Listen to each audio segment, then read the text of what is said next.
In the last video, we went pound for pound, aftermarket front suspension versus the old 40-year-old stock suspension. And we added up all the numbers and we came to about 85 pounds for Dad's car on the nose weight. With all the new parts we're putting on the front end of Dad's car, we can't wait to see what it'll do at the track and how that'll make a difference. So in today's video, we're gonna actually be installing the Team Z aftermarket suspension. And hopefully by the end of the video, we can get the car off the jack stands, on 4 tires, and driving down the street.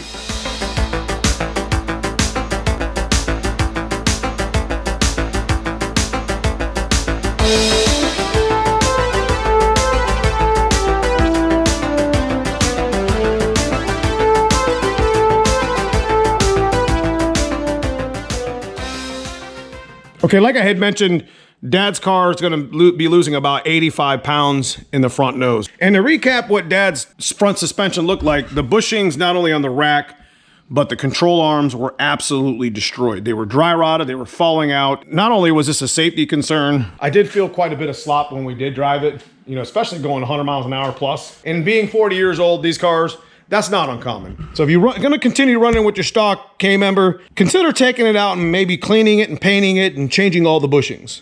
That includes your sway bar bushings, your control arm bushings, and even your rack bushings. And go ahead and grab you some of these rack bushings and consider putting some bump steer in. And even if it's on a stock suspension, it'll be worth its weight in gold. We are gonna be retaining our power steering. So I got another rack that we're gonna look at, and we're gonna take the tie rod ends off real quick while I go ahead and install the Kmember. This thing only weighs like 30 pounds. Get a couple strut bolts started. Kind of mess with the alignment a little bit. I'll get that started. The alignment on the motor mounts look pretty good. Oh, gotta bring this down. Good? Mm-hmm. So we're gonna do a little bit of adjusting and a little bit of an alignment. It sits pretty even with the motor mount, which tells me that it's pretty close. It literally sits right in that notch. That's how you know it's a well-built Kmember. I mean, it's just designed perfectly for this Fox chassis. When we were adjusting it, we noticed that there really wasn't much adjustment to go forward or backwards. We were just checking side, because same thing over here. There's like no gap between this pocket for this frame rail here and the actual strut tower. Now I know I gotta do a little bit of fixing here. It's not terrible, but yeah, we'll figure it out. We made a couple of adjustments and it's really, really close. And so you can see we got that gap pretty much closed up like we were talking about, and it's pretty close here, pretty much identical to the other one. And we measured a couple points now and we're pretty happy with it. Man, there's so much more room in here. But it is kind of a bitch once you get this because of this bar.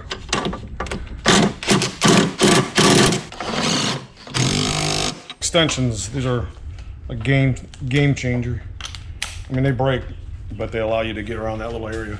We're at the spindles at this point. These on, we'll get them on both sides. We'll do the dust shields, we'll do the rotors, start working our way into the struts and the CC plates.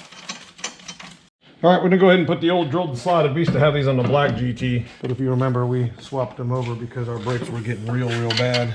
But yeah, I think we were getting ready for Foxtoberfest when we put these brakes on. All right, we got both sides locked in pretty good.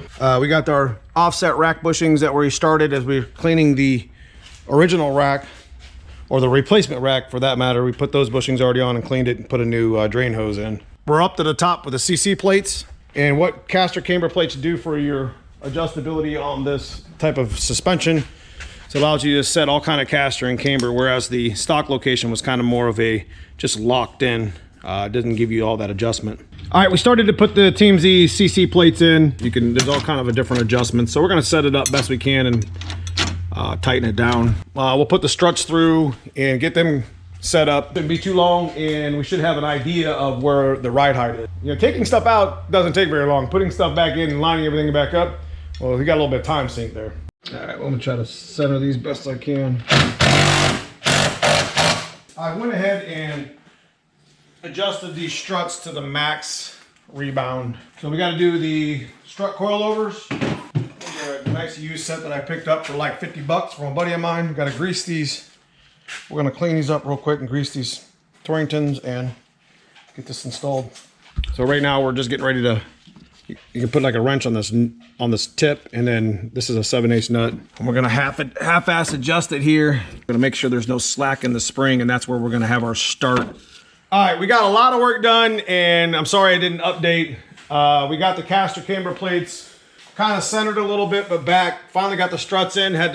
We had some used coilover kit, so we had to go with what we had. We had to mix and match the sleeve because the one was actually stripped out, and we got everything nice and tight in here. And clean up the area and do the other side. So fast forward a week since we put the Kmember in, we had to wait for some parts to come in. We ended up having our C-clip eliminator replaced in our axle because it just kept leaking. We had our C-clip end cut off as well. I mean, once you put these things on, they're a pain in the ass to take off. You can put these C-clip eliminators on C-clip axles. You just want to cut the end off.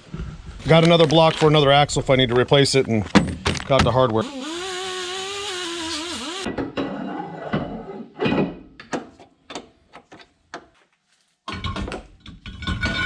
Okay, we're fast forwarding a couple days here. What I thought was a 2-day project ended up being like a 2-week project. Big thanks to Team Z for swapping these out for us, but you can see obviously the difference here. These are 1 inch longer. So this is like a stock style control arm.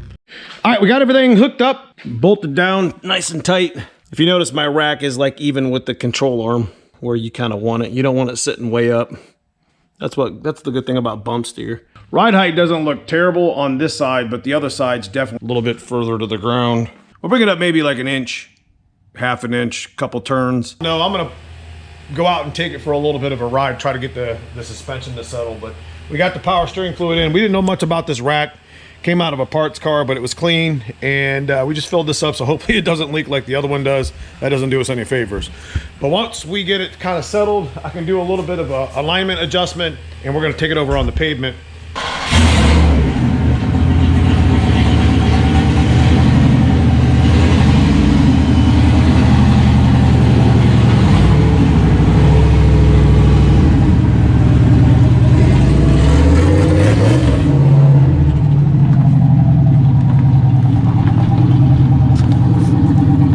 Looks like we're gonna have to bring it up a little bit more. So we'll go up another 1/2 inch on both coil springs in the front. Bring the car up a little bit. We haven't driven it yet, but our alignment's really close. Steering wheel's straight, and I'm pretty happy with that for now. All right, we're not gonna go out on the highway. We're just gonna try to make sure it steers okay, and none of the lug nuts are tight. First time in a long time this steering's actually been straight. So that's kind of nice.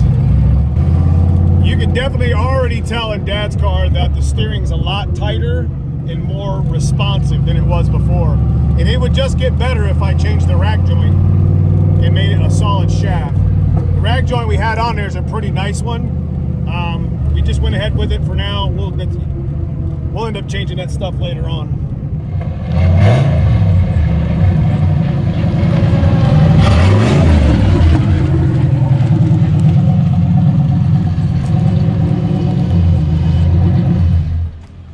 Steers a lot better. Like, it's definitely more crisp.